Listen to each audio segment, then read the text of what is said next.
50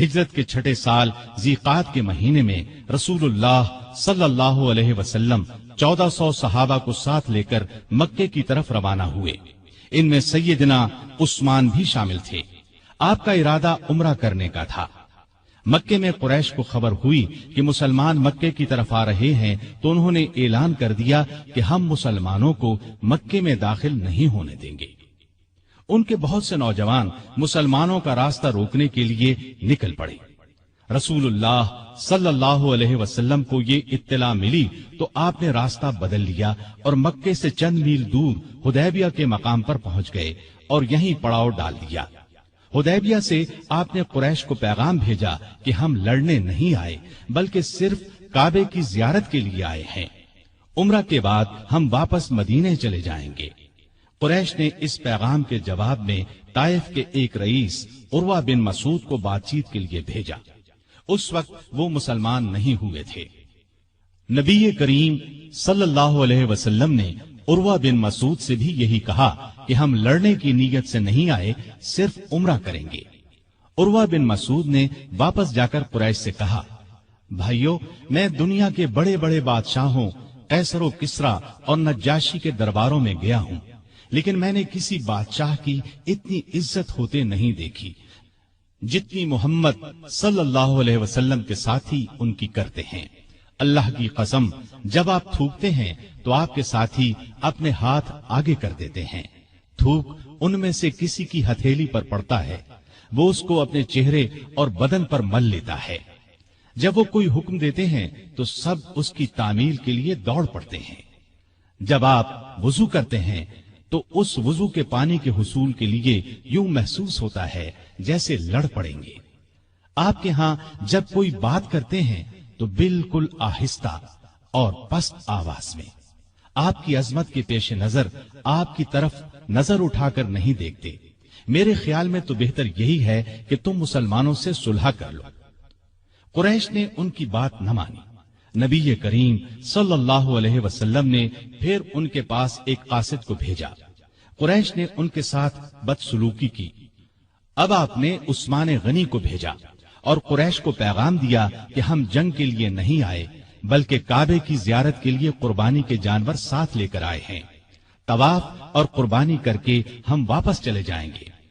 سیدنا عثمان سے ان کے قریبی تعلقات تھے، اس پر انہوں نے کہا، آپ عمرہ کر لیں، ہم دوسرے مسلمانوں کو مکے میں داخل نہیں ہونے دیں گے۔ سیدنا عثمان نے جواب دیا، میں رسول اللہ صلی اللہ علیہ وسلم اور دوسرے مسلمانوں کے بغیر عمرہ نہیں کروں گا۔ اس پر کافروں نے انہیں مکے میں روک لیا۔ ادھر یہ خبر پھیل گئی کہ عثمان رضی اللہ عنہ کو شہید کر دیا گیا ہے۔ سیدنا عثمان رضی اللہ عنہ کے واپس نہ آنے کی وجہ سے مسلمانوں کو بھی اس خبر پر یقین ہو گیا۔ انہیں شدید صدمہ ہوا، غصہ بھی بہت آیا۔ وہ سب کافروں سے بدلہ لینے کے لیے بے چین ہو گئے۔ حالت اس وقت یہ تھی کہ مسلمان صرف 1400 تھے، لڑائی کا سامان پاس نہیں تھا، ان کے پاس صرف تلواریں تھیں۔ دوسری طرف دشمن پوری تیاری کے ساتھ ان پر حملہ کر سکتا تھا۔ وہ ہزاروں تھے اور اپنے گھر میں تھے، لیکن نبی کریم صلی اللہ علیہ وسلم کا بھروسہ تو اپنے رب پر تھا۔ آپ نے ببول کے ایک درخت کے نیچے اپنے تمام صحابہ سے بیعت لی کہ عثمان کا بدلہ لینے کے لیے لڑیں گے، مرتے دم تک پیچھے نہیں ہٹیں گے۔ سیدنا عثمان کی طرف سے آپ نے خود اپنے ایک ہاتھ پر دوسرا ہاتھ رکھ کر بیعت کی۔ مطلب یہ کہ آپ نے اپنے دوسرے ہاتھ کو سیدنا عثمان کا ہاتھ قرار دیا اور فرمایا، اور یہ عثمان کا ہاتھ ہے۔ اس بیعت کو بیعت رضوان کہا جاتا ہے، اس لیے کہ اس میں شریک ہونے والوں سے اللہ تعالیٰ نے اپنے راضی ہونے کا اعلان فرمایا۔ یہ اعلان قرآن کریم کی سورہ فتح میں ہے۔ اللہ تعالیٰ نے فرمایا، لقد رضي الله عن المؤمنين إذ يبايعونك تحت الشجرة۔ اللہ مومنوں سے خوش ہو گیا جب وہ درخت کے نیچے تم سے بیعت کر رہے تھے۔ گویا جن لوگوں نے اس وقت یہ بیعت کی، اللہ ان سے خوش ہو گیا۔ اس سے بڑی خوش بختی اور کیا ہو سکتی ہے کہ اللہ خوش ہو جائے۔ اس لیے سیدنا عثمان غنی رضی اللہ عنہ کی شہادت کی خبر کے باوجود رسول اللہ صلی اللہ علیہ وسلم نے اپنے ایک ہاتھ کو سیدنا عثمان غنی رضی اللہ عنہ کا ہاتھ قرار دے کر اس بیعت میں انہیں بھی شامل کر لیا تھا، تاکہ شہادت کے بہت بڑے مرتبے کے ساتھ ساتھ وہ ان لوگوں میں بھی شامل ہو جائیں جن سے اللہ راضی ہو گیا۔ بیعت کے بعد مسلمان لڑائی کی تیاری کر رہے تھے کہ عثمان غنی رضی اللہ عنہ وہاں پہنچ گئے۔ انہیں زندہ سلامت دیکھ کر مسلمان بہت خوش ہوئے۔ ادھر مسلمانوں کے جوش اور جذبے کی کیفیت دیکھ کر کافر مسلمانوں سے صلح پر آمادہ ہو گئے۔ انہوں نے چند شرائط پر مسلمانوں سے صلح کر لی۔ ایک معاہدہ لکھا گیا، اس میں یہ تمام شرائط درج کی گئیں۔ اس معاہدے کا نام صلح حدیبیہ مشہور ہوا اور یہ بیعت رضوان کے نام سے مشہور ہوئی۔ معاہدے کی ایک شرط یہ بھی تھی کہ اس سال مسلمان عمرہ کیے بغیر چلے جائیں۔ اگلے سال ذی قعدہ کے مہینے میں قریش 3 دن کے لیے مکے سے نکل جائیں گے، مسلمان ان دنوں میں عمرہ کر لیں۔ چنانچہ آپ صلی اللہ علیہ وسلم تمام صحابہ کے ساتھ واپس چلے گئے۔ بیعت رضوان کے بعد عثمان غنی رضی اللہ عنہ خیبر کی لڑائی میں شریک ہوئے۔ یہ لڑائی ہجرت کے 7ویں سال محرم کے مہینے میں پیش آئی۔ فتح کے بعد رسول اللہ صلی اللہ علیہ وسلم نے سیدنا عثمان غنی رضی اللہ عنہ کو خیبر میں زمین کا ایک حصہ عنایت فرمایا۔ ہجرت کے 8ویں سال نبی کریم صلی اللہ علیہ وسلم 10,000 صحابہ کے ساتھ مکے کی طرف روانہ ہوئے۔ ان میں سیدنا عثمان غنی بھی شامل تھے۔ مکے کی فتح کے بعد حنین کی لڑائی میں بھی عثمان غنی رضی اللہ عنہ نے شرکت کی۔ اس کے بعد تبوک کی لڑائی کا واقعہ پیش آیا۔ روم کا بادشاہ مدینے پر حملہ کرنا چاہتا تھا۔ نبی کریم صلی اللہ علیہ وسلم نے آگے بڑھ کر اس کا مقابلہ کرنے کا ارادہ فرمایا۔ آپ صلی اللہ علیہ وسلم نے ارد گرد سے بھی مدد کے لیے مسلمانوں کو بلا لیا۔ اس طرح ایک بڑا لشکر جمع ہو گیا۔ اتنے بڑے لشکر کے لیے خوراک، ساز و سامان، ہتھیاروں اور سواریوں کا انتظام ایک مسئلہ تھا۔ اس لیے نبی کریم صلی اللہ علیہ وسلم نے مسلمانوں سے دل کھول کر چندہ دینے کا اعلان کیا اور فرمایا کہ ایسا کرنے والوں کے لیے جنت ہے۔ مسلمانوں نے اس موقع پر ایک دوسرے سے بڑھ چڑھ کر حصہ لیا۔ سیدنا ابو بکر رضی اللہ عنہ گھر کا سارا سامان لے آئے۔ سیدنا عمر فاروق رضی اللہ عنہ گھر کا نصف سامان لے آئے۔ عبد الرحمن بن عوف رضی اللہ عنہ نے 40,000 درہم دیے۔ باقی صحابہ نے بھی جتنا زیادہ سے زیادہ ممکن تھا روپیہ اور سامان دیا۔ عورتوں نے اپنے زیور اتار کر ڈھیر کر دیے۔ اس روز سیدنا عثمان غنی رضی اللہ عنہ نے تو حد ہی کر دی۔ ہوا یہ کہ عثمان غنی رضی اللہ عنہ نے ملک شام کے لیے ایک قافلہ تیار کیا تھا جس میں پالان اور کجاوے سمیت 200 اونٹ تھے۔ تقریباً 30 کلو کے قریب چاندی تھی۔ آپ نے یہ سب صدقہ کر دیا۔ اس کے بعد پھر 100 اونٹ پالان اور کجاوے سمیت صدقہ کیا۔ اس کے بعد 1000 دینار جو تقریباً 5.5 کلو سونے کے برابر ہے نقد لے کر آئے اور انہیں نبی کریم صلی اللہ علیہ وسلم کی آغوش مبارک میں بکھیر دیا۔ رسول اللہ صلی اللہ علیہ وسلم انہیں الٹتے پلٹتے جاتے تھے اور فرماتے جاتے تھے، آج کے بعد عثمان جو بھی کریں انہیں ضرر نہ ہوگا۔ اس کے بعد سیدنا عثمان غنی رضی اللہ عنہ نے پھر صدقہ کیا اور صدقہ کیا، یہاں تک کہ ان کے صدقے کی مقدار نقدی کے علاوہ 900 اونٹ اور 100 گھوڑوں تک جا پہنچی۔ غزوہ تبوک کے سفر کے موقع پر بھی عثمان رضی اللہ عنہ ساتھ تھے۔ واپسی پر ام کلثوم رضی اللہ عنہا چند دن بیمار رہ کر وفات پا گئیں۔ نبی صلی اللہ علیہ وسلم اور عثمان رضی اللہ عنہ کو شدید صدمہ پہنچا۔ ہجرت کا 24واں سال شروع ہونے سے 3 دن پہلے دوسرے خلیفہ سیدنا عمر فاروق رضی اللہ عنہ فجر کی نماز پڑھا رہے تھے کہ ایرانی غلام ابو لؤلؤ فیروز نے ان پر خنجر سے وار کیے۔ اس پر وہ سخت زخمی ہو گئے۔ جب انہیں بچنے کی کوئی امید نہ رہی تو 6 صحابہ کے نام تجویز کیے اور فرمایا کہ ان میں سے کسی ایک کو خلیفہ چن لینا۔ ان 6 صحابہ کے نام یہ ہیں: عثمان، علی، طلحہ، زبیر، عبد الرحمن بن عوف اور سعد بن ابی وقاص رضی اللہ عنہم۔ سیدنا عمر فاروق رضی اللہ عنہ نے 1 محرم کو وفات پائی۔ اس کے بعد 2 دن تک خلافت پر بات ہوتی رہی۔ آخر سیدنا عثمان غنی رضی اللہ عنہ کو خلیفہ چن لیا گیا۔ خلافت کے وقت عمر 70 برس سے زیادہ تھی۔ اپنی شہادت تک تقریباً 12 سال خلیفہ رہے۔ اس عرصے میں کئی نئے ملک اور علاقے فتح ہوئے۔ اسلامی حکومت کا رقبہ لاکھوں مربع میل بڑھ گیا۔ ایک شاندار بحری بیڑا تیار ہوا۔ ان کے زمانے میں آذربائیجان سیدنا خالد بن ولید رضی اللہ عنہ کے ہاتھ پر دوبارہ فتح ہوا۔ اسی طرح آرمینیا فتح ہوا۔ 27 ہجری کو سیدنا عبداللہ بن سعد بن ابی سرح رضی اللہ عنہ نے افریقہ پر چڑھائی کی۔ اس طرح طرابلس، قبرص، تبرستان اور جرجان کے علاقے فتح ہوئے۔ 29 ہجری میں تو گویا فتوحات کا سیلاب ہی آ گیا۔ کچھ علاقوں نے عمر رضی اللہ عنہ کی شہادت کے بعد بغاوت شروع کر دی تھی، ان کو بھی دوبارہ فتح کیا گیا۔ چنانچہ فارس، مرو، بلخ اور ہرات تک سارے علاقے فتح کر لیے گئے۔ سیستان، تخار، ترکستان فتح ہوئے۔ ترکستان ایران اور چین کے درمیان واقع ہے۔ طالقان، فاریاب اور جزجان کو سخت لڑائیوں کے بعد فتح کیا گیا۔ بہت سے علاقے اسلام کے پرچم تلے آ گئے، یہاں تک کہ اسلامی حکومت کی سرحد چین کی سرحد سے جا ملی۔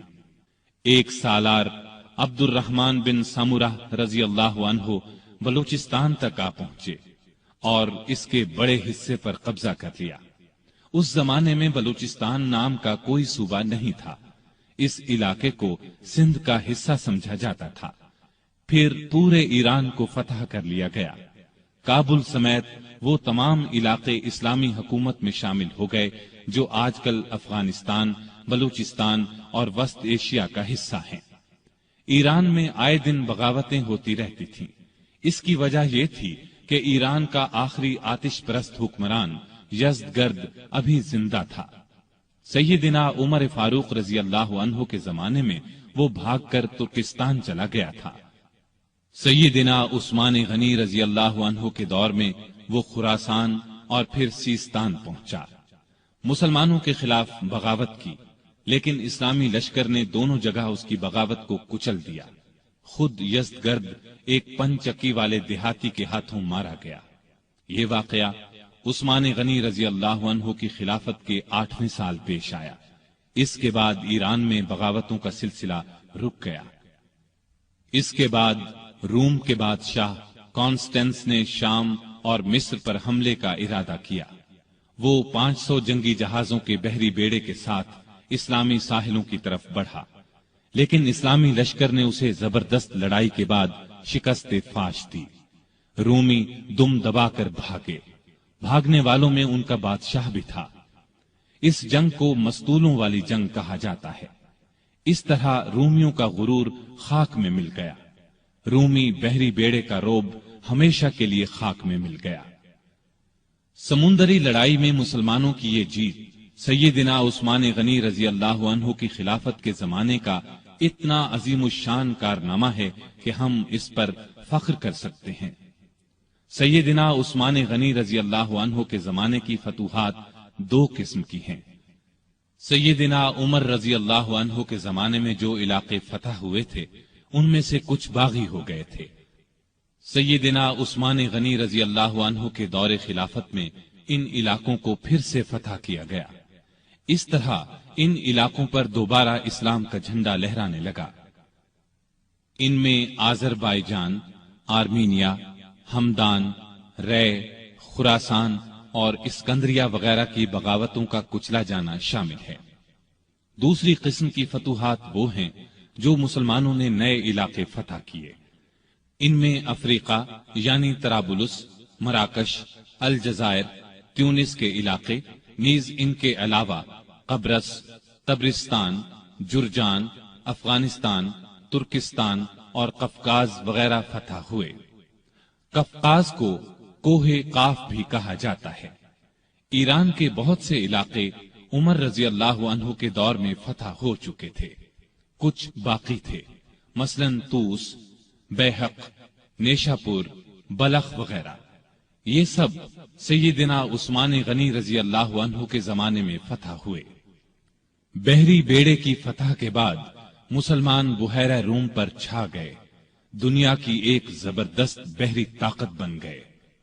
شام کے والی سیدنا امیر معاویہ نے سیدنا عثمان کی توجہ اس طرف دلائی کہ ہمیں ہر وقت رومیوں کی طرف سے بحری حملے کا خطرہ رہتا ہے، ان کے مقابلے کے لیے ہمارے پاس بھی بحری بیڑا ہونا چاہیے۔ اس پر انہوں نے بحری بیڑا تیار کرنے کا حکم دیا۔ سیدنا امیر معاویہ نے مصر کے والی عبداللہ بن سعد کے ساتھ مل کر ایک عظیم الشان بحری بیڑا تیار کیا، جس میں کئی سو جنگی جہاز تھے۔ جہاز بنانے کا پہلا کارخانہ مصر میں قائم ہوا۔ بحری بیڑے کے ساتھ بحری فوج بھی قائم کی گئی۔ اس بیڑے کا نصف حصہ شام اور نصف مصر کے ساحل پر رہتا تھا۔ جلد ہی مسلمانوں کی بحری طاقت اس قدر بڑھ گئی کہ انہوں نے قبرص کے جزیرے کو فتح کر لیا۔ پھر مستولوں والی لڑائی میں رومی بحری بیڑے کو شکست دی۔ یہ شکست اس قدر زبردست تھی کہ پھر مدت دراز تک رومیوں کو اسلامی ملکوں پر حملہ کرنے کی جرت نہ ہوئی۔ سیدنا عثمان نے اپنے زمانے میں رفاع عامہ یعنی عام لوگوں کی بھلائی کے بے شمار کام کیے۔ ان میں سے کچھ یہ ہیں: نجد کے راستے پر ایک شاندار سرائے بنوائی، اس کے ساتھ ایک چھوٹا سا بازار بسایا، میٹھے پانی کا ایک کنواں کھدوایا۔ خیبر کی طرف سے کبھی کبھار سیلاب آتا تھا، مدینے سے کچھ فاصلے پر ایک بند تعمیر کرا دیا تاکہ سیلاب کا رخ مدینے کی طرف نہ ہو۔ نہریں کھدوا کر بھی اس کا رخ موڑا گیا۔ اس بند کو بند محظور کہا جاتا ہے۔ کوفے میں مسلمانوں کے لیے ایک عظیم الشان مہمان خانہ بنوایا۔ پورے ملک میں اونٹوں اور گھوڑوں کی پرورش کا بہت اچھا انتظام کیا۔ ان کے لیے جگہ جگہ چراگاہیں بنوائی، ان کے قریب چشمے بنوائے۔ بعض چراگاہیں اتنی بڑی تھیں کہ ان میں کئی کئی ہزار اونٹ اور گھوڑے پرورش پاتے تھے۔ ان چراگاہوں کی نگرانی کرنے والوں کے لیے ان کے ساتھ مکان بنوائے۔ مدینے کی طرف آنے والے تمام راستوں کو اچھے طریقے سے بنوایا تاکہ مسافروں کو کوئی تکلیف نہ ہو۔ ان پر جگہ جگہ چوکیاں اور سرائیں بنوائیں، چشموں کے پانی کا انتظام کیا، سڑکیں بنوائیں، ندی نالوں اور دریاؤں پر پل بنوائے، مختلف شہروں میں مساجد تعمیر کروائیں۔ آپ کے زمانے میں مدینے میں ایک بڑا بیت المال تھا۔ اس کے علاوہ ہر صوبے میں ایک بیت المال ہوتا تھا۔ یہ گویا سرکاری خزانے تھے۔ ان سے حقداروں کو حق دیا جاتا، محتاجوں کی مدد کی جاتی۔ بے شمار نئے علاقے فتح ہونے کی وجہ سے ملک کی آمدنی بہت بڑھ گئی تھی۔ چنانچہ جن لوگوں کو بیت المال سے وظیفے ملتے تھے ان میں 100 درہم کا اضافہ کر دیا گیا۔ رمضان میں امہات المومنین یعنی امت کی ماؤں کو 2 درہم روزانہ، جبکہ دوسرے لوگوں کو 1 درہم بیت المال سے دیا جاتا تھا۔ اس کے علاوہ انہیں کھانا بھی دیا جاتا۔ مقدمات کا فیصلہ کرنے کے لیے جگہ جگہ قاضی مقرر تھے۔ قاضی عالم لوگوں کو مقرر کیا جاتا تھا، انہیں معقول تنخواہیں دی جاتی۔ قاضی حاکم کے ماتحت نہیں ہوتے تھے۔ اس طرح وہ ہر مقدمے کا فیصلہ قرآن اور حدیث کے مطابق کرتے تھے۔ ان پر کسی کا کوئی دباؤ نہیں ہوتا تھا۔ بڑے بڑے شہروں میں مفتی بھی تھے۔ قاضی حضرات کو کسی مسئلے میں کوئی مشکل پیش آتی تو وہ مفتیوں سے فتویٰ طلب کرتے، ان کے فتووں کے مطابق فیصلہ کرتے۔ حکومت کے کاموں میں سیدنا عثمان بڑے بڑے بزرگ صحابہ سے مشورے لیتے تھے۔ آپ ساری زندگی اپنے مال سے دین کی خدمت کرتے رہے۔ ایک خدمت یہ تھی کہ تمام مسلمانوں کو قرآن پاک کی ایک قرات پر جمع کر دیا، حرم شریف میں توسیع کروائی، ارد گرد کے مکانات خرید کر یہ کام کروایا۔ آپ نے خانہ کعبہ پر پہلی بار نہایت قیمتی غلاف چڑھایا۔ اس سے پہلے معمولی غلاف ہوتا تھا۔ مسجدوں میں خوشبوؤں کی دھونی آپ کے زمانے سے شروع ہوئی، صفوں کو سیدھا رکھنے کے لیے آدمی مقرر کیے۔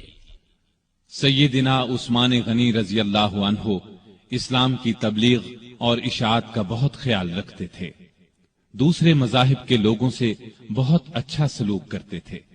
مختصر یہ کہ آپ کے دور میں بہت شاندار کام ہوئے، اسلام نے بہت ترقی کی، لیکن افسوس آپ کی خلافت کے آخری چند سال بہت مشکلات میں گزرے۔ اس کی وجہ وہ فتنے تھے جو اندر ہی اندر پک رہے تھے، سلگ رہے تھے۔ فتنوں کی یہ آگ پھر بھڑک اٹھی۔ سیدنا عثمان غنی رضی اللہ عنہ کے خلاف فتنے برپا کرنے والے وہ لوگ تھے جو اپنے آپ کو مسلمان کہتے تھے، لیکن اصل میں وہ مسلمان نہیں تھے۔ انہوں نے مسلمانوں کا روپ دھار لیا تھا، اور یہ روپ انہوں نے دھارا ہی اس لیے تھا کہ مسلمانوں کی جڑوں کو کھوکھلا کریں، ان کے خلاف سازشیں کریں، فتنے جگائیں، انہیں آپس میں لڑا دیں تاکہ مسلمان کمزور سے کمزور ہوتے چلے جائیں۔ سیدنا عثمان غنی رضی اللہ عنہ کے خلاف سازشوں کا بازار جن لوگوں نے گرم کیا، ان کا سردار عبداللہ بن سبا تھا۔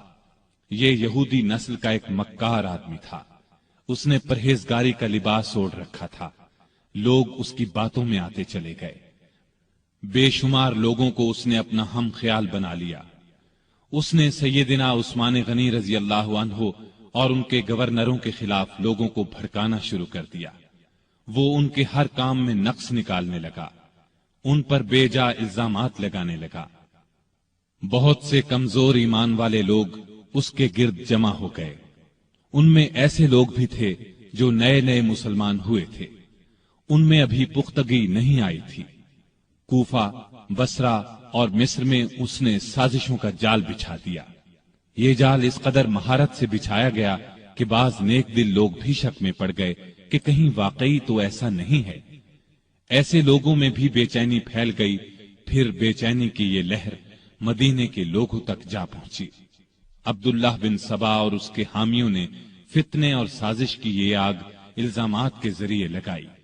اس نے الزام لگایا کہ عثمان غنی رضی اللہ عنہ نے اپنے رشتہ داروں کو خوش کرنے کے لیے انہیں بڑے بڑے عہدوں پر مقرر کر رکھا ہے۔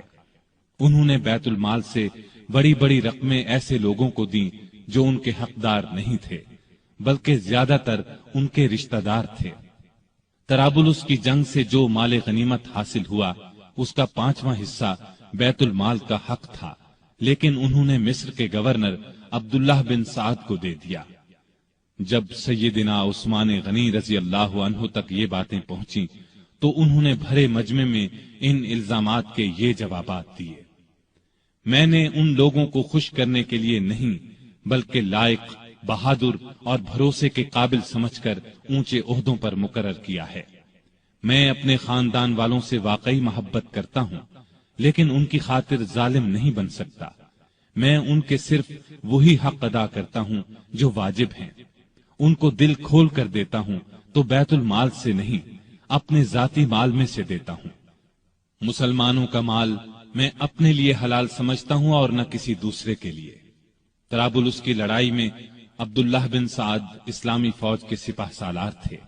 میں نے ان سے وعدہ کیا تھا کہ اگر آپ لڑائی میں کامیاب ہوئے تو غنیمت کے مال کا 5واں حصہ آپ کو دیا جائے گا۔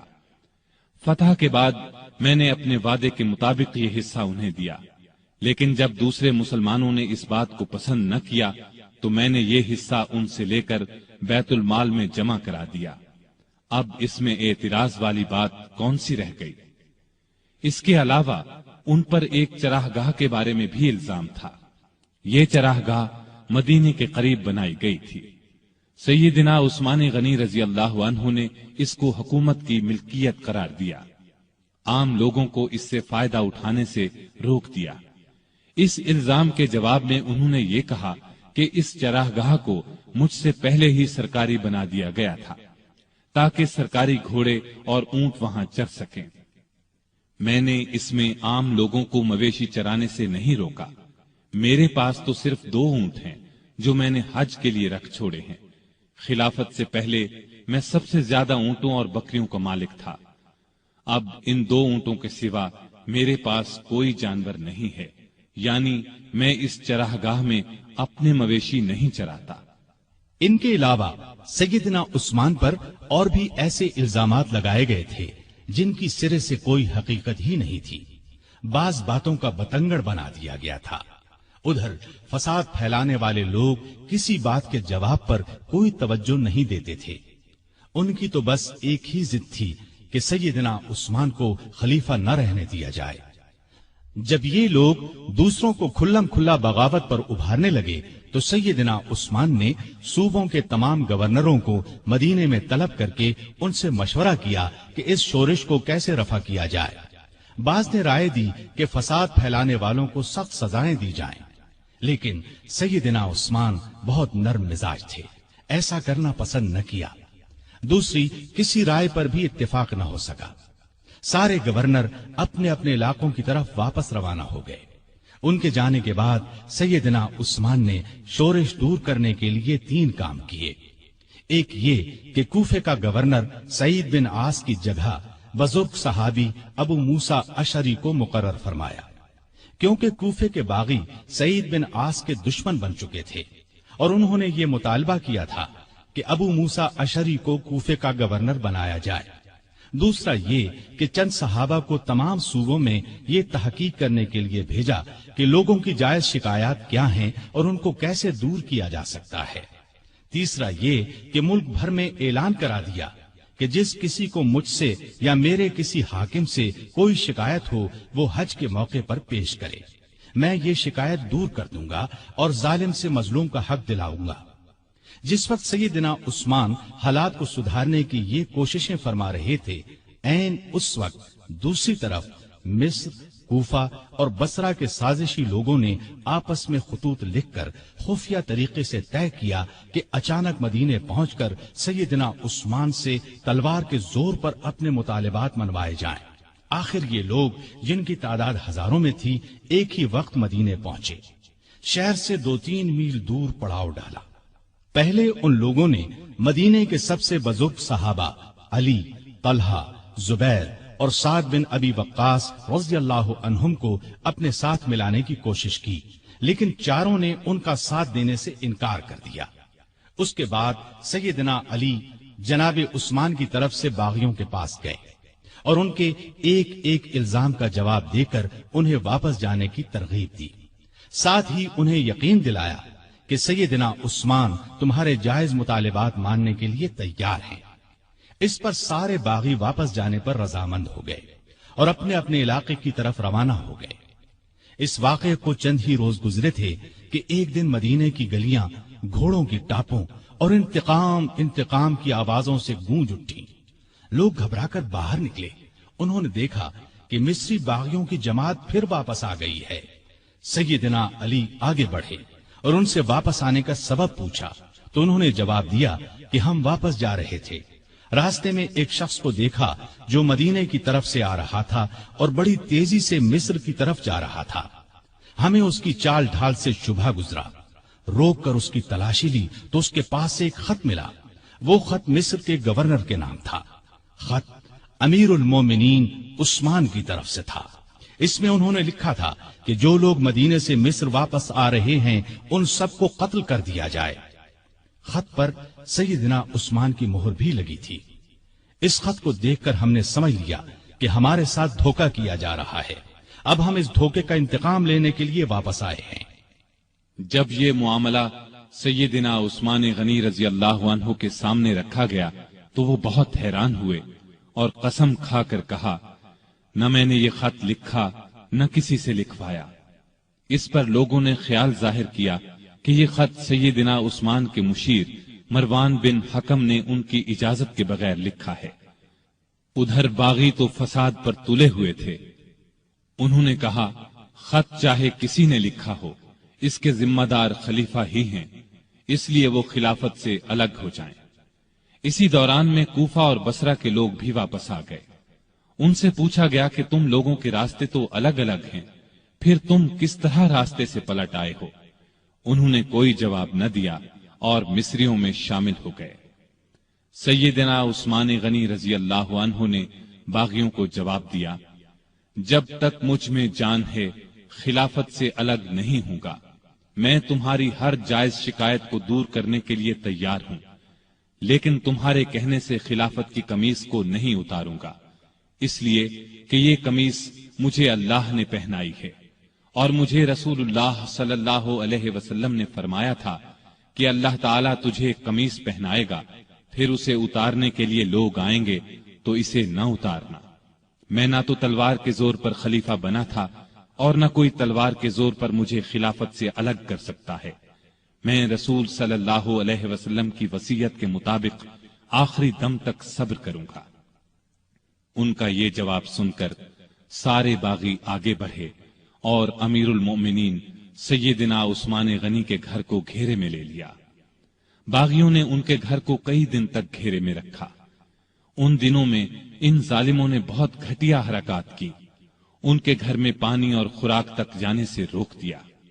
ایک روز ام المؤمنین سیدہ ام حبیبہ رضی اللہ عنہا نے کھانے پینے کی کچھ چیزیں لے کر سیدنا عثمان غنی تک جانے کی کوشش کی، لیکن ظالم باغیوں نے ان کی بے ادبی کی اور آگے نہ جانے دیا۔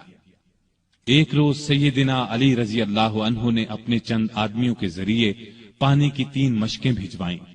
ان آدمیوں کو باغیوں نے روکا، لیکن وہ لڑ بھیڑ کر اور کئی زخم کھا کر پانی کی مشکیں اندر لے جانے میں کامیاب ہو گئے۔ ایک دو بار پڑوس کے گھروں سے بھی خوراک اور پانی کی مدد پہنچی، لیکن یہ اتنی کم ہوتی تھی کہ بڑی مشکل سے 1-2 دن گزرتے تھے۔ مدینے میں جتنے بھی بزرگ اور جلیل القدر صحابہ موجود تھے، ان سب نے باغیوں کو بہت سمجھایا، لیکن باغیوں نے ان کا بھی لحاظ نہ کیا، کوئی بات نہ مانی۔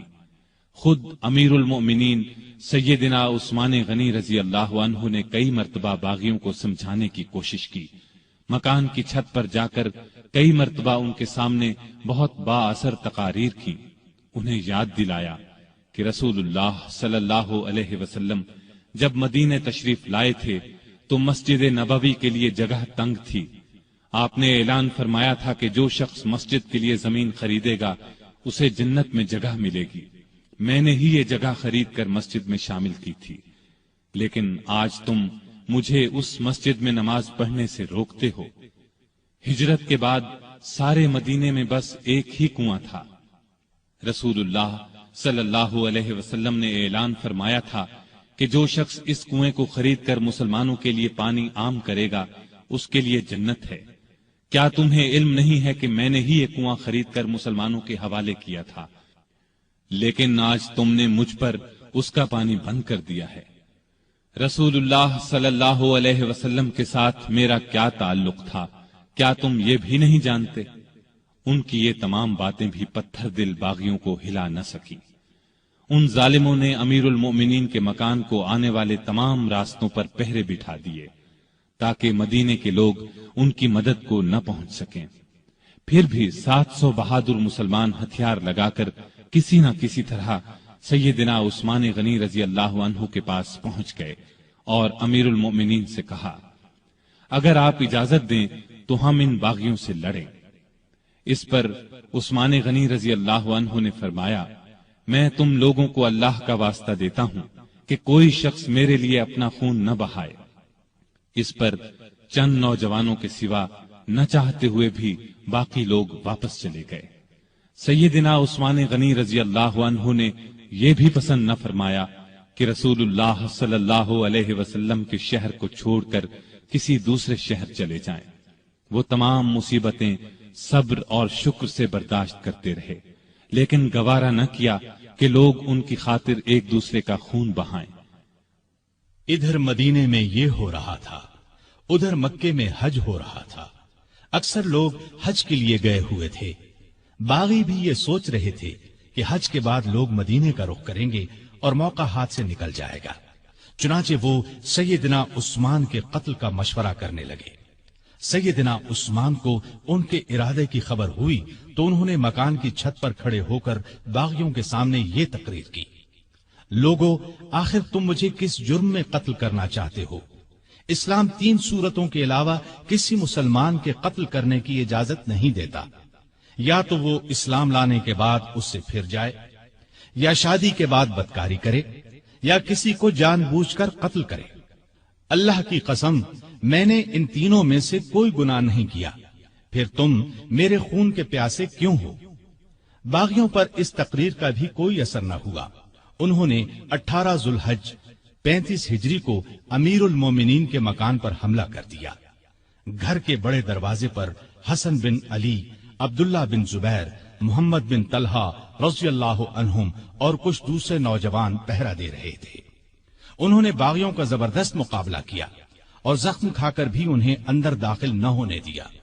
اب 4 باغی ساتھ کے ایک مکان کے ذریعے دیوار پھاند کر اندر داخل ہو گئے۔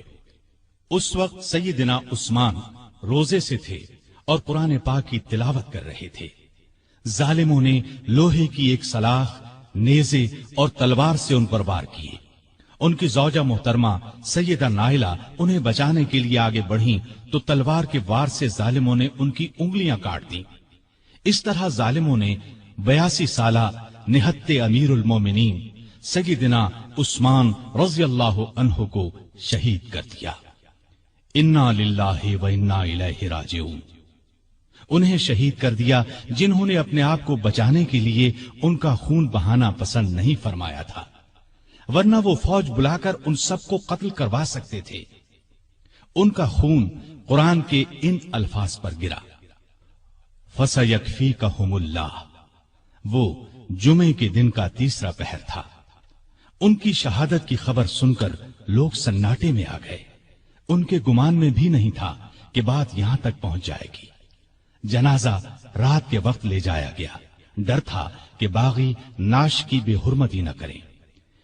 اس مظلوم شہید کو بقیع الغرقد المعروف جنت البقیع میں دفن کیا گیا۔ آپ بہت خوبصورت تھے، ہمیشہ صاف ستھرا لباس پہنتے تھے، لیکن ایسا لباس نہیں پہنتے تھے جس سے غرور پیدا ہو۔ گھر کے افراد کو بھی ایسا لباس نہیں پہننے دیتے تھے۔ غذا عام طور پر سادہ اور نرم کھاتے تھے۔ اپنی روزی کپڑے اور غلے وغیرہ کی تجارت سے کماتے تھے۔ بہت دیانتدار اور کامیاب تاجر تھے۔ اپنی دولت اللہ کے راستے میں لٹاتے رہتے تھے۔ بہت زیادہ صفائی پسند تھے۔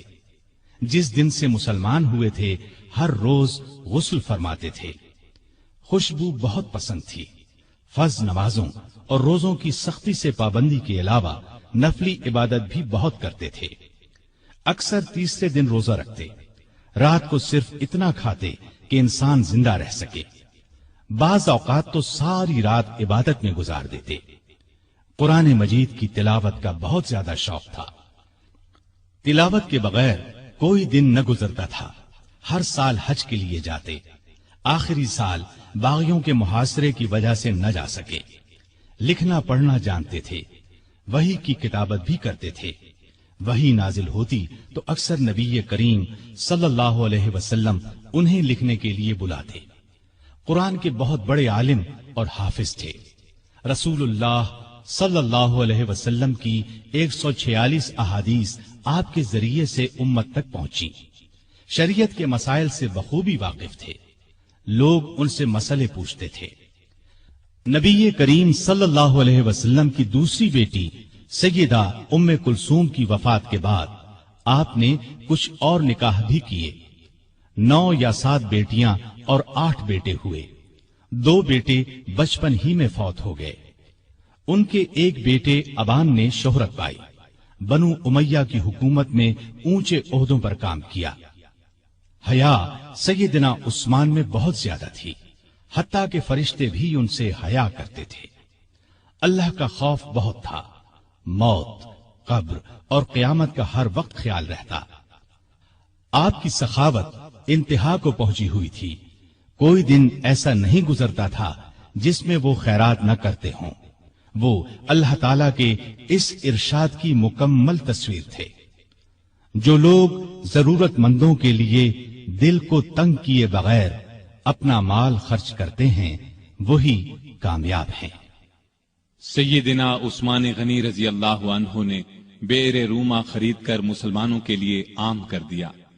مسجد نبوی کی توسیع کے لیے زمین خریدی۔ سیدنا علی رضی اللہ عنہ کی سیدہ فاطمہ رضی اللہ عنہا سے شادی کا موقع آیا تو انہوں نے اپنی زرہ سیدنا عثمان رضی اللہ عنہ کے ہاتھ 480 درہم میں بیچ دی۔ عثمان رضی اللہ عنہ نے اس رقم کے ساتھ وہ زرہ بھی انہیں واپس تحفے میں دے دی۔ تبوک کے موقع پر تو ان کی دریا دلی کی انتہا نہ رہی۔ قحط کے موقع پر غلے سے لدے ہوئے اونٹ لوگوں میں تقسیم کر دیے۔ ہر جمعے کو ایک غلام آزاد کرتے تھے۔ کسی جمعے نہ کر پاتے تو آئندہ جمعے 2 غلام آزاد کرتے۔ اپنی خلافت کے زمانے میں بیت المال سے اپنی ذات کے لیے 1 درہم بھی نہ لیا، اگرچہ وہ کم از کم 5000 درہم ہر سال لینے کے حقدار تھے۔ 12 سالہ خلافت میں 60,000 درہم گویا انہوں نے مسلمانوں کے لیے چھوڑ دیے۔ آپ رضی اللہ عنہ میں سادگی انتہا کو پہنچی ہوئی تھی۔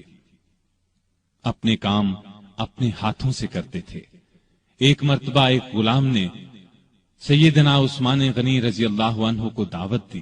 اس کی دعوت خوشی سے قبول کر لی۔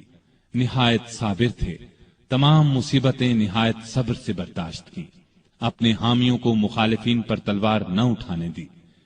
نبی اکرم صلی اللہ علیہ وسلم سے آپ کو بے انتہا محبت تھی۔ ایک مرتبہ نبی کریم صلی اللہ علیہ وسلم کے گھر میں 4 دن کا فاقہ تھا۔ سیدنا عثمان غنی رضی اللہ عنہ کو پتہ چلا تو فوراً بہت سا آٹا، کھجوریں، 1 بکرا اور 300 درہم لے کر حضور صلی اللہ علیہ وسلم کے گھر پہنچے۔ اس وقت آپ صلی اللہ علیہ وسلم گھر میں نہیں تھے۔ انہوں نے یہ چیزیں بی بی عائشہ رضی اللہ عنہا کے حوالے کی۔ تھوڑی دیر بعد کچھ روٹیاں اور بھنا ہوا گوشت بھی دے آئے۔ نبی صلی اللہ علیہ وسلم گھر تشریف لائے تو سیدہ عائشہ صدیقہ رضی اللہ عنہا نے آپ صلی اللہ علیہ وسلم کو بتایا کہ عثمان یہ سامان دے گئے ہیں۔ آپ صلی اللہ علیہ وسلم یہ سن کر گھر نہیں ٹھہرے، فوراً مسجد میں تشریف لے گئے اور ہاتھ اٹھا کر دعا مانگی، اے اللہ، میں عثمان سے راضی ہو گیا ہوں، تو بھی عثمان سے راضی ہو جا۔ یہ الفاظ نبی کریم صلی اللہ علیہ وسلم نے 3 بار دہرائے۔ جس ہاتھ سے سیدنا عثمان غنی رضی اللہ عنہ نے نبی کریم صلی اللہ علیہ وسلم سے بیعت کی تھی، اس ہاتھ سے ساری زندگی گندی چیز کو نہیں چھوا۔ باغیوں کی شورش بڑھی تو امیر معاویہ رضی اللہ عنہ نے پیشکش کی کہ آپ میرے پاس شام آ جائیں، یہاں آپ ہر طرح سے محفوظ رہیں گے۔ اس پر فرمایا، چاہے میری گردن کٹ جائے، میں رسول اللہ صلی اللہ علیہ وسلم کے شہر کو نہیں چھوڑ سکتا۔ نبی کریم صلی اللہ علیہ وسلم کو بھی آپ سے اتنی ہی محبت تھی، اس لیے اپنی 2 بیٹیاں آپ کے نکاح میں دیں۔ سیدنا عثمان غنی رضی اللہ عنہ ان 10 صحابہ میں سے ایک ہیں جنہیں جنت کی خوشخبری نبی کریم صلی اللہ علیہ وسلم نے اس دنیا ہی میں دے دی تھی۔ رسول اللہ صلی اللہ علیہ وسلم کا یہ بھی فرمان ہے، عثمان رضی اللہ عنہ جنت میں میرے ساتھی ہیں۔ سیدنا عثمان غنی رضی اللہ عنہ کے چند قول یہ ہیں، اس نے اللہ کا حق نہیں جانا جس نے لوگوں کا حق نہیں جانا۔ حقیر سے حقیر پیشہ اختیار کرنا ہاتھ پھیلانے سے بہتر ہے۔ غریب کا 1 روپیہ خیرات کرنا دولت مند کے 1 لاکھ روپے خیرات کرنے سے بہتر ہے۔ اپنے رب کے سوا کسی سے امید نہ رکھو۔ گناہ کسی نہ کسی صورت دل کو بے قرار رکھتا ہے۔ سب سے برا آدمی وہ ہے جو لوگوں کی برائیاں بیان کرتا پھرے۔ اللہ تعالی سیدنا عثمان غنی رضی اللہ عنہ پر رحمتیں نازل فرمائے، آمین۔